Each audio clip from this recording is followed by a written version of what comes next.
The marketplace is ahead of politicians when it comes to things like energy efficiency and green buildings and really the market for green in general in the country. And of course the reason for that is because by and large the real estate industry, like almost every other industry, is motivated by profit.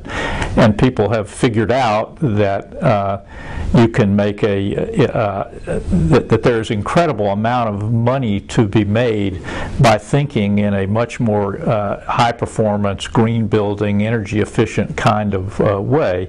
And used to be the big concern about, for example, green building was that it would cost more.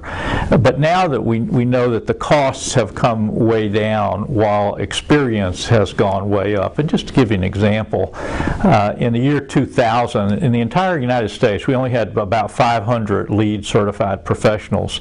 But 10 years later, we had over 143,000 LEED certified professionals. So we had a lot more experience in building and designing green buildings, and so the cost to design a new energy efficient building today is only a tiny bit more than to build a conventional building. And when you start adding in the savings in water use, energy use, clean air, the kind of reputational advantage that a green building gets over a conventional building, then you really see that it starts to make a difference. And our members in the real estate industry have really come to understand that. Now, another thing that's really gone on is that, majority of buildings in the United States are, of course, existing buildings. And so what we're also finding is that one of the greatest opportunities for profit making is in the rehabilitation of existing buildings.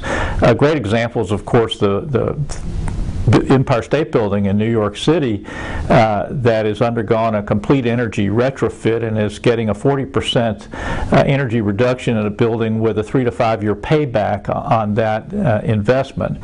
And one of the other things that I think that illustrates that where the greening of the real estate industry is the fact that the Urban Land Institute itself has recently merged with the Greenprint Foundation and created a Center for High Building Performance, for high performance buildings.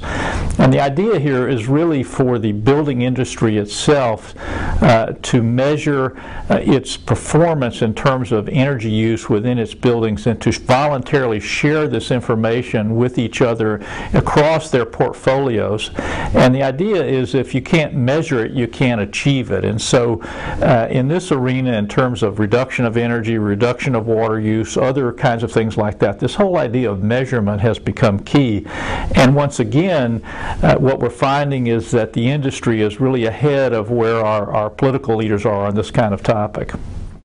I think what we're finding today is, as I said before, is the cost of green building has just kept going down, down, down as experience has gone up, as the quality of green building products and materials has increased. And so what we're finding today is that to build simply a LEED certified building costs virtually nothing more than to build a conventional building. Another reason why the costs have come down is because a decade ago people thought of green as an add-on. They would essentially design a conventional building and then would say, all right, now let's make it green. But what designers have learned is if you start from the beginning with a holistic approach to green, high performance, energy efficient construction, that you can ratchet those costs way, way down.